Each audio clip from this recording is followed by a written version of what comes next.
कि इस देश की पूरी शिक्षा मातृभाषा में हो, हिंदी में, मराठी में, तमिल में, तेलुगु में, कन्नड़ में, मलयालम में, हम हमारी मातृभाषा में पढ़ाई करें, तभी हमारे बच्चे आगे निकलेंगे।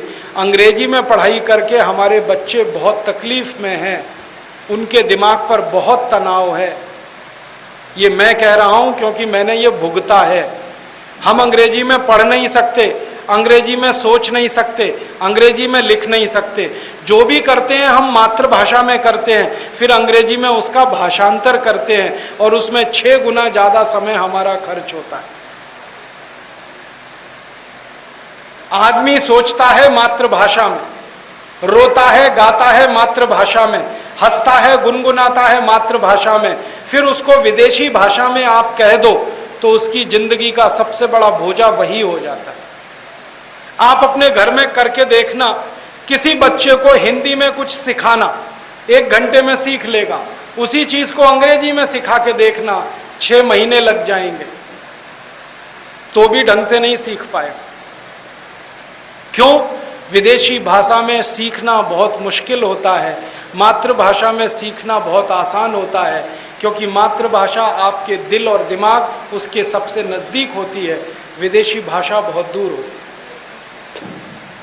और हम हमारे बच्चों को मारते पीटते हैं अंग्रेजी सिखाने के लिए। मैंने कोई अंग्रेज नहीं देखा जो अपने बच्चे को मारता हो हिंदी सिखाने के लिए। जब उनको आपकी हिंदी की नहीं पड़ी तो आप उनकी अंग्रेजी की क्यों पढ़ाए हुए हैं? छोड़िए ना। आप कहेंगे जी अंग्रेजी अंतर्राष्ट्रीय भाषा है, बिल्कुल नहीं है।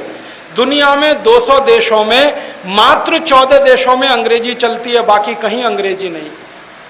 जर्मनी में जर्मन है, फ्रांस में फ्रेंच है, हॉलैंड में डच है, आप अगर रूस में चले जाओ तो रशियन है, जापान में जापानीज है, चीन में चाइनीज है। डेनमार्क जैसा छोटा सा देश है जो हमारे एक मोहल्ले के बराबर का है, वहां भी डेनिश चलती है, अंग्रेजी नहीं चलती। और छोटे से डेनमार्क देश में अंग्रेजी में कोई कुछ पढ़ता नहीं, पढ़ाता नहीं। डेनिश में इंजीनियरिंग होता है, डेनिश में मेडिकल की पढ़ाई, डेनिश में चार्टर्ड अकाउंटेंसी की पढ़ाई। इतना छोटा देश जो 20 लाख की आबादी का है, वो अपनी मातृभाषा में पढ़ा सकता है, तो हम 115 करोड़ की आबादी के लोग क्यों नहीं मातृभाषा में पढ़ा सकते?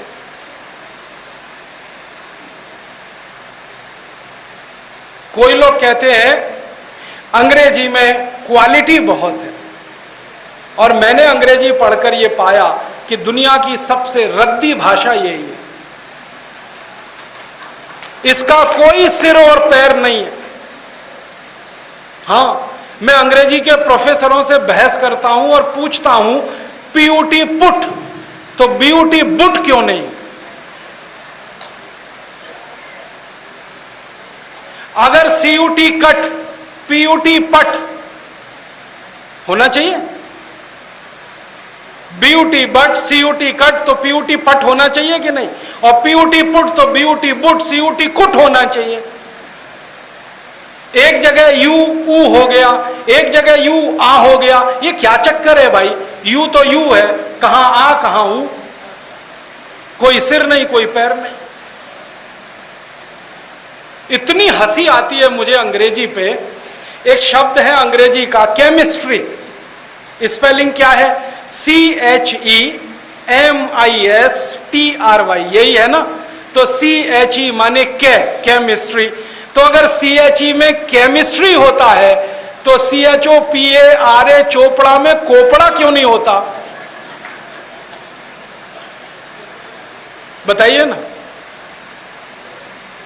और CHOPARA में चोपड़ा होता है तो केमिस्ट्री में चेमिस्ट्री क्यों नहीं होता? कहां CH कहां हो?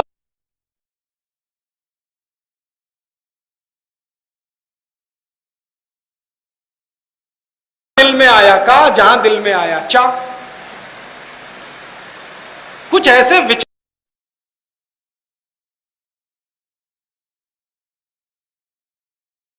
प्रोनाउंसिएशन क्या है? सन, SON। प्रोनाउंसिएशन क्या है? सन। अब डिफरेंशिएट कैसे करेंगे? SON सोन होना चाहिए, SUN अगर सुन होना चाहिए, SUN सन है तो हर जगह यू आएगा, तो आ का ही उच्चारण होना चाहिए, फिर सु वाला उच्चारण कहां से आ गया यू का? और ओ हर जगह ओ है तो फिर आ वाला कहां से आ गया? SON में सन कैसे हो गया? सोन होना चाहिए। कुछ पता ही नहीं है, भेड़िया धसान है अंग्रेजी।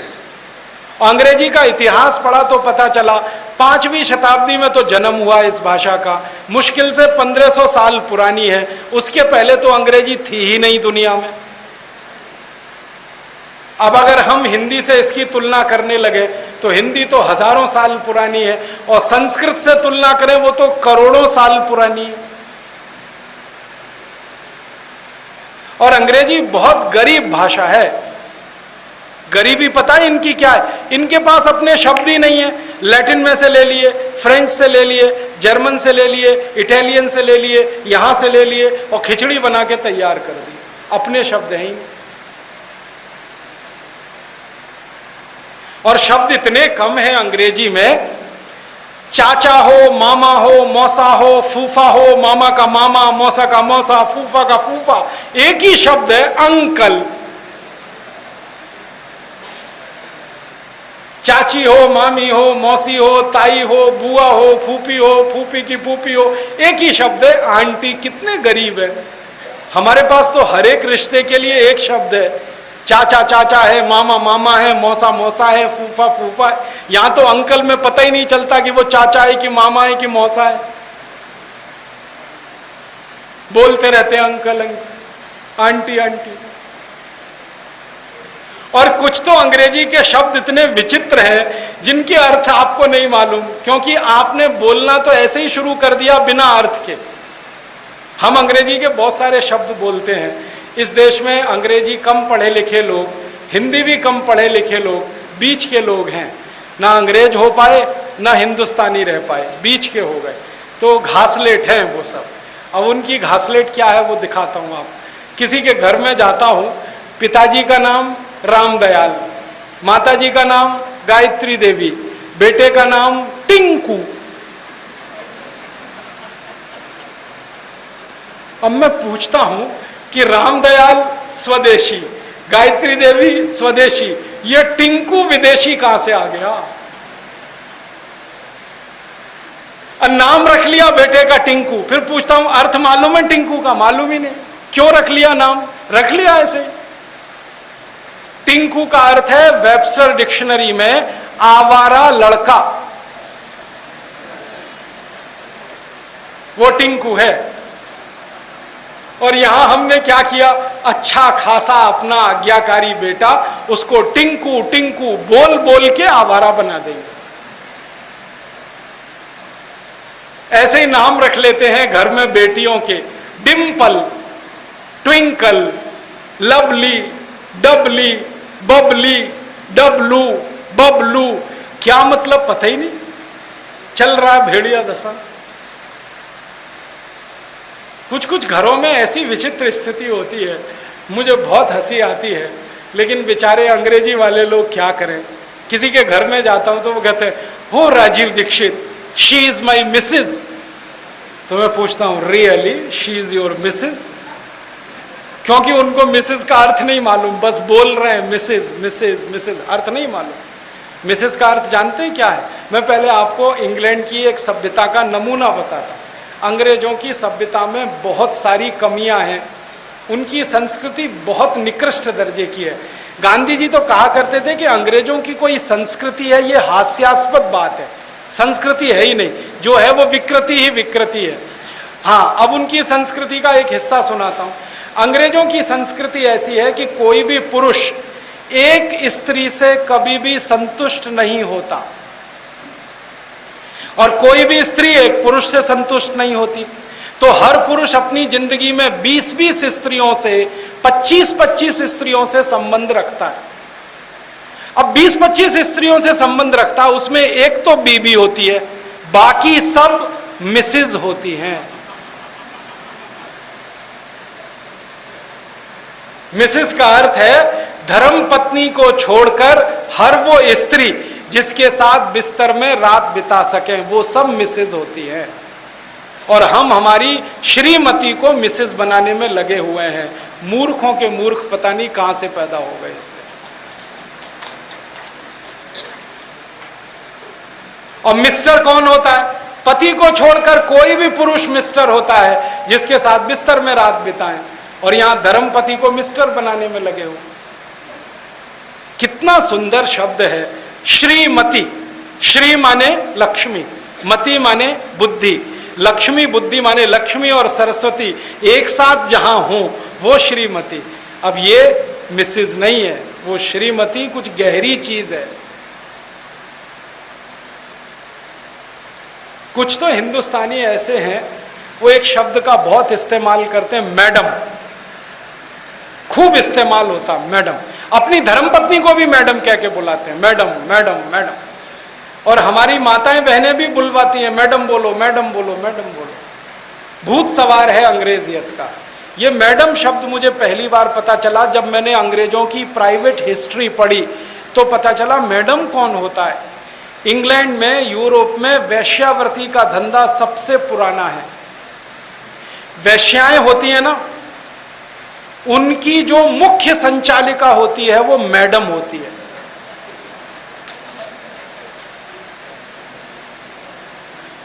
वेश्यावृत्ति के धंधे की मुख्य संचालिका मैडम कहलाती है। और यहां हम अपनी बहन को मैडम कह दें, पत्नी को मैडम कह दें, हमारा कोई और छोर ही नहीं है, किसी को भी मैडम बोल देते हैं। मत बोलिए, ये कोई अच्छे शब्द नहीं। हमारे पास शब्दों की कोई कमी नहीं है। बहन बोलिए, भाई बोलिए, ताई बोलिए, ताऊ बोलिए, चाचा बोलिए, चाची बोलिए, मामा बोलिए, मामी बोलिए, फूफी बोलिए, फूफा बोलिए। कुछ कमी है क्या? बड़ा विचित्र है, इंग्लैंड में एक शब्द है father in law, mother in law, brother in law, sister in law. क्यों है ये in law? In law, brother in law माने कानून से भाई, फादर इन लॉ माने कानून से पिता। आपको मालूम है ये चक्कर क्या है? चक्कर ये है कि इंग्लैंड में, यूरोप में जो शादी होती है वो कॉन्ट्रैक्ट है। कॉन्ट्रैक्ट समझते हैं? समझौता।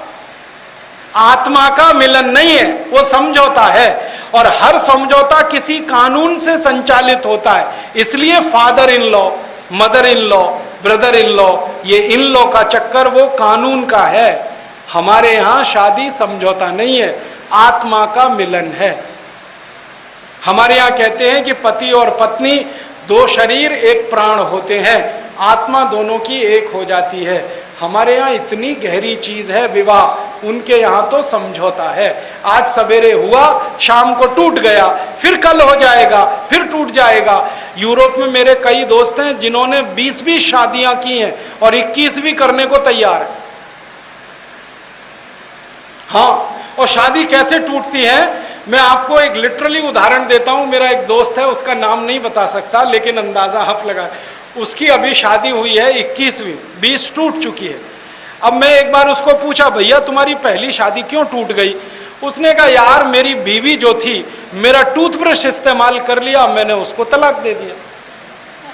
आप सोचो, पत्नी ने टूथब्रश ले लिया, टूट गई शादी। फिर दूसरी क्यों टूटी?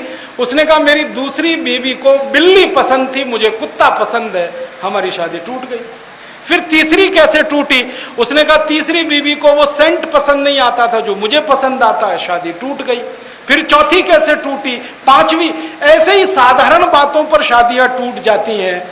वहां सब कुछ समझौता है, थोथलापन है, गहराई कुछ नहीं है।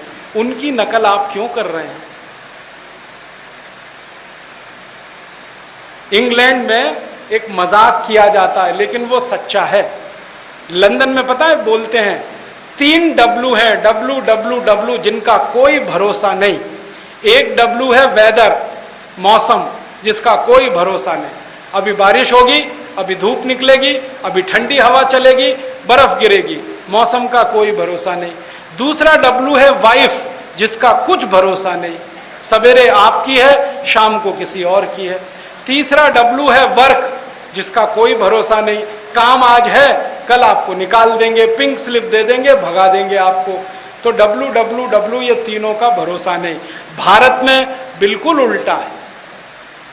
पहला W वेदर एकदम पक्का है इस देश।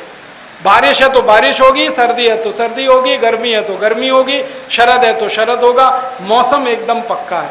दूसरा W वाइफ और भी पक्का है। यहां की पत्नी तो 7-7 जन्म तक पक्की है। दुनिया में कहीं नहीं है, किसी देश में। और तीसरा W वर्क भी पक्का है। तो हमारी सभ्यता बिल्कुल अलग है अंग्रेजों से। उनकी नकल हम क्यों करें? उनकी फालतू भाषा, रद्दी भाषा का इस्तेमाल क्यों करें जब अपने पास अपनी भाषा है? तो मेरा कहना है ये अंग्रेजी में से बाहर आइए, इसमें कुछ रखा नहीं है। आप बोलेंगे जी अंग्रेजी नहीं सीखेंगे, दुनिया में व्यापार कैसे होगा? जापान वाले कैसे व्यापार कर रहे हैं पूरी दुनिया में जापानीज सीखकर? चीनी लोग कैसे व्यापार कर रहे हैं चाइनीज सीखकर? रशियन लोग कैसे व्यापार कर रहे हैं रशियन सीखकर? फ्रेंच लोग कैसे काम कर रहे हैं? वो सब कर सकते हैं मातृभाषाओं को सीख के, तो हम भी कर सकते हैं। तो फिर आप बोलेंगे अंग्रेजी की कुछ जरूरत है क्या? नहीं है। अंग्रेजी की जरूरत फिर थोड़े से हिंदुस्तानियों को पड़ेगी जो इंग्लैंड जाएंगे। तो जब जाएंगे तो वीजा के समय उनको महीने 2 महीने सिखा देंगे, चले जाएंगे, के वापस आ जाएंगे। कौन सा उनको एक्सपर्ट बनाना है? ये बच्चों को पहली कक्षा से अंग्रेजी क्यों पढ़ा रहे हैं? ये सब तो इंग्लैंड जाने वाले नहीं है, क्योंकि इंग्लैंड इनको आने भी नहीं देगा अपने यहाँ, क्योंकि उनके यहाँ इतनी जगह नहीं है। वीजा के कानून इतने कड़क कर दिए हैं कि अब जल्दी घुसना इंग्लैंड में संभव नहीं है। क्यों सबको मार मार के अंग्रेजी सिखा रहे हैं? और ऐसी हास्यास्पद स्थिति होती है कभी तो मैं किसी के घर में चला जाता हूँ, अंग्रेजी पढ़ने वाले बच्चे, उनके माता पिता कहते हैं देखो बेटा अंकल आए हैं जरा पोएम सुनाओ। तो मैं उनसे कहता हूँ आपका बच्चा कविता सुनाए तो अच्छा, ये पोएम क्या होती है मेरे समझ में नहीं आती। कविता तो मैं समझता हूँ। फिर भी वो बच्चा चालू हो जाता है, टेप रिकॉर्डर ऑन हो गया उसका बच्चे का, क्योंकि रटी हुई कविता है, समझी तो है नहीं, समझ सकता नहीं क्योंकि विदेशी भाषा में रट ली। अब कविता सुनाता है poem, rain rain go away come again another day little baby wants to play. अब मैं बच्चे से पूछता हूँ तुमको अर्थ मालूम है इसका? नहीं मालूम। किसने सिखाया? मम्मा ने सिखाया। मम्मा को पूछो अर्थ मालूम है? नहीं मालूम। किसने सिखाया? टीचर ने सिखाया। टीचर को पूछो अर्थ मालूम है? नहीं मालूम। उसकी टीचर ने सिखाया। ये चल रहा है भेड़िया धसा। फिर उस बच्चे को मैं उसका अर्थ समझाता हूँ। मैं उसको कहता हूँ इसका अर्थ है बारिश बारिश तुम चली जाओ, रेन रेन गो अवे, बारिश तुम चली जाओ, यहां मत आओ, मुझे खेलना है। अब बच्चा ये कविता गा रहा है बारिश बारिश चली जाओ, और करोड़ों बच्चे ये कविता गा रहे हैं बारिश बारिश चली जाओ। भगवान ने ये कविता सुन ली तो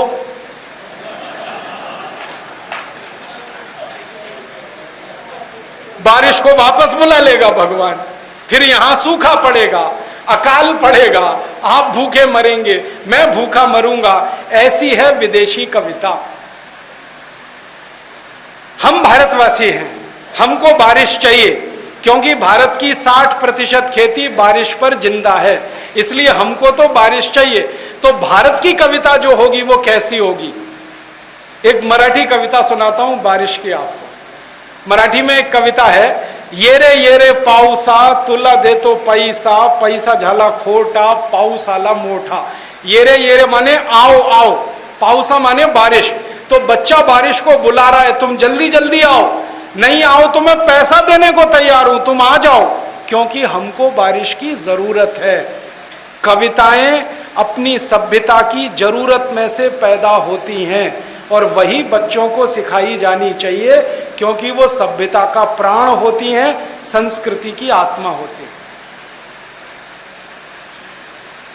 अब बच्चा ये रे पाऊसा सीखेगा तो भारतीयता की तरफ चला जाएगा, रेन रेन गो अवे सीखेगा, अंग्रेजियत की तरफ चला जाएगा।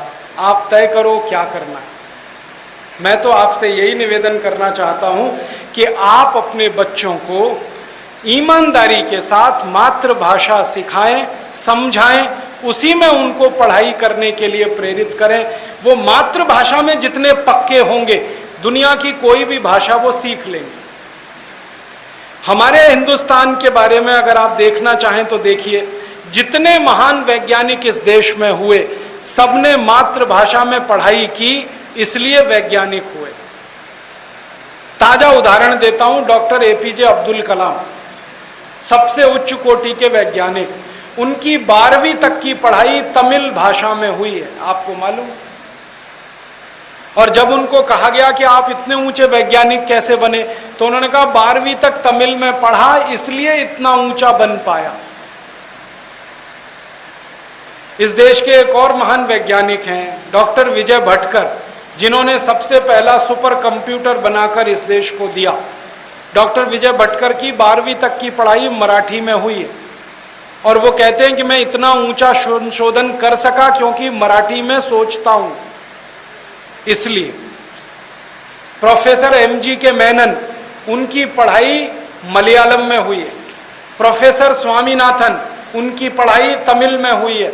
ये जितने उच्च कोटि के वैज्ञानिक हुए, डॉक्टर सेठना, डॉक्टर भाभा, जिन्होंने पहला परमाणु बम का इस देश में परीक्षण कराया, ये सब वैज्ञानिक मातृभाषा में से निकले हुए हैं। और मैं आपको एक सच्चाई बताना चाहता हूं, कॉन्वेंट से निकला हुआ एक भी विद्यार्थी इस देश के उच्चतम वैज्ञानिक पद पर आज तक नहीं पहुंचा। कॉन्वेंट में से जो पढ़कर निकले हैं ना, वो साइंटिस्ट नहीं बने, साइंटिफिक मैनेजर हो गए। साइंटिस्ट होना अलग है, साइंटिफिक मैनेजर होना बिल्कुल अलग काम। साइंटिफिक मैनेजर माने क्लर्क, क्लैरिकल काम वो ही कर पाते हैं, क्योंकि जो मातृभाषा में चिंतन नहीं कर सकते वो मूल आविष्कार नहीं कर सकते, और जो मूल आविष्कार नहीं कर सकते वो वैज्ञानिक नहीं हो सकते। इसलिए मातृभाषा में पढ़ाइए, मातृभाषा में सिखाइए, और बन पड़े उतना अपने बच्चों को ये कॉन्वेंट स्कूलों में मत पढ़ाइए। आप बोलेंगे जी इसमें क्या बीमारी है, बहुत बड़ी बीमारी है। इंग्लैंड में कॉन्वेंट स्कूल होते हैं, हमारे यहाँ नहीं। ये तो मैकॉले ने कॉन्वेंट स्कूल खोल दिया इस देश में, इसलिए शुरू हो गए, वरना कॉन्वेंट इस देश में होने की जरूरत नहीं है। आप जानते हैं कॉन्वेंट शब्द का अर्थ क्या है? CONVENT। कॉन्वेंट का माने है लावारिस बच्चों का स्कूल। जिन बच्चों के जिंदगी में माँ बाप नहीं होते, उनको पढ़ने के लिए कॉन्वेंट स्कूल होते हैं। और इंग्लैंड में पता है क्या है, यूरोप में क्या है, बहुत सारे बच्चे बिना शादी के पैदा हो जाते हैं, मालूम है आपको? इंग्लैंड में 60% लड़कियां अपनी उम्र के 12 से 18 साल में मां बन जाती हैं, 60% बिना शादी के। अब बिना शादी के मां बन गए, बच्चे पैदा हो गए, वो कहां रहेंगे? उनको रखने के लिए कॉन्वेंट स्कूल होते हैं। और चूंकि कॉन्वेंट स्कूलों के माँ बाप बच्चों के है नहीं, पता ही नहीं उनको, तो इसलिए उन स्कूलों में जो पढ़ाने वाले होते हैं ना, उनको मदर फादर कहते हैं, क्योंकि असली तो है नहीं, तो नकली से ही काम चला लो। आपको मालूम है कॉन्वेंट में टीचर नहीं फादर है, टीचर नहीं मदर है, टीचर नहीं सिस्टर है, टीचर नहीं ब्रदर है, क्योंकि असली नहीं है, इसलिए नकली से काम चलाते हैं। और हम हमारे बच्चों को जब कॉन्वेंट में भेजते हैं, सवा सत्यानाश होता है उनका, क्योंकि अपने तो मदर भी है फादर भी है, तो घर में तो असली है और वहां नकली है। और आपको एक अंग्रेजी शब्द बताता हूं, हमारे भारत में किसी बच्चे की 2 माताएं हो सकती हैं, 2 बाप नहीं होते कभी, ये भारत की परंपरा है। श्री कृष्ण की 2 माताएं थी, बाप एक ही थे। राम की 3 माताएं थी, बाप एक ही थे। इस देश के सारे महान पुरुषों की कहानी देखो, माताएं 2 होती हैं। पन्नाधाय थी, एक असली माँ थी, बाप एक ही थे। तो भारत में पिता तो एक ही होता है, लेकिन जो कॉन्वेंट में पढ़ने जाते हैं बच्चे, उनके 2-2 बाप होते हैं। एक तो घर में है और एक स्कूल में है, फादर। और अंग्रेजी का ही एक शब्द है कि जिस बच्चे के 2 बाप होते हैं उसी को बास्टर्ड कहते हैं अंग्रेजी में। एक गाली है ना बास्टर्ड, वो 2 बाप वाले बच्चों को दी जाती है। तो क्यों अपने बच्चों को बास्टर्ड बना रहे हैं कॉन्वेंट में भेज भेज? आप बोलेंगे कहाँ भेजें, कोई कमी पड़ गई है स्कूलों की? बहुत स्कूल हैं इस देश में, मातृभाषा के स्कूल हैं, राष्ट्रभाषा के स्कूल हैं, वहां पढ़ने को भेजिए अपने बच्चों को। और याद रखिए कि doctor APJ Abdul Kalam municipal corporation के स्कूल में पढ़कर वैज्ञानिक बने, ध्यान रखिएगा इस बात को। उनका जो गांव है ना रामेश्वरम में, वो दिखाते हैं, बताते हैं कि मैं तो म्युनिसिपैलिटी के स्कूल में पढ़ा हूं, कॉन्वेंट में नहीं पढ़े। प्रोफेसर एमजी के मेनन म्युनिसिपैलिटी के स्कूल में पढ़े, डॉक्टर विजय भटकर म्युनिसिपैलिटी के स्कूल में पढ़े, और इतने ऊंचे वैज्ञानिक हो गए। तो आपके बच्चे भी हो सकते हैं। प्रतिभा, लगन और संकल्प चाहिए, फैसिलिटीज ज्यादा जरूरत नहीं होती है। इसलिए घबराइए मत, बच्चे अच्छे निकलेंगे। उनकी मातृभाषा पक्की कर दीजिए, संकल्प अच्छा बना दीजिए, काम करने के उद्देश्य उनके सामने स्पष्ट कर दीजिए, बहुत बड़े आदमी बन जाएं। इसलिए मातृभाषा में शिक्षण, मातृभाषा का अपने जीवन में ज़्यादा से ज़्यादा उपयोग आप अपने जीवन में करिए। और हमारा एक और निवेदन है भारतवासियों से, वो ये कि मातृभाषा का उपयोग करें और अपनी भूषा का भी उपयोग करें। हम अंग्रेजों की भूषा में फंसे हुए हैं, कोट पहनते हैं, टाई लगाते हैं, और कोट पर कोट पहनते हैं, जैकेट पर कोट पहनते हैं। इतने गर्म देश में इतने कोट लादने की जरूरत क्या है? इंग्लैंड में ठंड पड़ती है, 40 डिग्री जीरो के नीचे तापमान चला जाता है, तो कोट पे कोट पहनना पड़ता है। यहां तो 40 डिग्री हमेशा जीरो के ऊपर तापमान जाता है, भयंकर गर्मी है, यहां कोट क्यों पहनते हैं? जरूरत क्या है? मैंने तो कई बार देखा, जून की गर्मी में अक्सर मैं ये दृश्य देखता हूं, शादी करने के लिए दूल्हे राजा जा रहे हैं, 3 पीस सूट और टाई लगा के घोड़े पे चढ़ के बैठे हुए हैं, पसीना पसीना पसीना पसीना। मूर्खों का मूर्ख कोट उतार के नहीं फेंकेगा, और टाई और लगा ली, गर्दन इधर से उधर मोड़ नहीं सकता, एकदम टाइट करके बैठा हो। क्या करने जा रहा है? शादी करने जा रहा है। इसी दिन मूर्ख बनने की जरूरत है क्या? शादी वाले दिन? और ऐसे मूर्ख हैं कि बारात में आगे ढम ढम ढम ढम ब्रास बैंड और बजवाते हैं। आपको मालूम है इंग्लैंड में ये ब्रास बैंड कब बजाया जाता है? जब सेना हमला करने के लिए जाती है दुश्मन पर, तब ब्रास बैंड बजाते हुए सेना आगे बढ़ती है। यहां शादी करने जा रहा है कि हमला करने जा रहा है? ब्रास बैंड बजा रहा है। और इतनी रद्दी धुन और इतना कान फोड़ू संगीत, किसी को मजा नहीं आता, फिर भी ढम ढम ढम ढम सुनना ही पड़ता है, क्योंकि मूर्खों के मूर्ख उसी दिन बनना पड़ता है। दूल्हे राजा को मैं कहता हूं, भाई तुमने 3 पीस सूट और टाई पहना है, तो तुम्हारी पत्नी को स्कर्ट पहनाओ, तब तो मजा आएगा। तुम अंग्रेज हो गए और पत्नी हिंदुस्तानी, कैसे चलेगी गाड़ी? हम कहते हैं ना, गृहस्थी के 2 पहिए हैं, पति पत्नी, एक पहिया साइकिल का, दूसरा ट्रैक्टर का, कैसे चलेगा ये? दोनों एक जैसे हो जाओ ना। पत्नी को स्कर्ट पहनाओ, तुम 3 पीस सूट पहनो, और पत्नी को साड़ी पहना रहे हो तो तुम कुर्ता धोती पहनो। तुम क्यों विदेशी हो रहे हो? ऐसी मूर्खता हमने। मुझे तो और भी अफसोस होता है इस देश में, माफ करेंगे ये बात कहने के लिए, वकीलों का एक वर्ग है, काला कोट पहन के भयंकर जून की गर्मी में अदालत में बहस करते हैं और पसीना पसीना हो जाते हैं, कोट पूरा भीग जाता है और उसका कॉलर सफेद सफेद हो जाता है पसीने से। कोट उतार के फेंको तो 10 मीटर दूर उसकी बदबू जाती है, लेकिन काला कोट इनका आज तक नहीं उतरा इस देश में से। अंग्रेजों के जमाने में यह काला कोट पहना जाता था, अब क्यों पहन रहे हो? अब तो बदल दो इसको। हमने हमारा दिमाग बंद कर रखा है, हम चाहते हैं इसको खोलिए, तर्क करिए अपने आप से कि क्यों हम ये कर रहे हैं। काला रंग गर्म देश में अच्छा नहीं होता, क्योंकि ऊष्मा का अवशोषक है और अंदर से गर्मी को निकलने नहीं देगा, मर जाएंगे आप तो उस रंग में। हमारे लिए तो सफेद रंग, हल्के कलर अच्छे होते हैं। जहां ठंड बहुत होती है उनको काले रंग ठीक है। मुझे ऐसा लगता है कि हम हमारा चिंतन मनन थोड़ा शुरू करें, तर्क करना शुरू करें, विचार करना शुरू करें। ये कर रहे हैं तो क्यों कर रहे हैं, इसकी हमें जरूरत क्या है। अगर इतना भी हमने शुरू किया तो बहुत बड़ा काम इस देश में हो सकता है।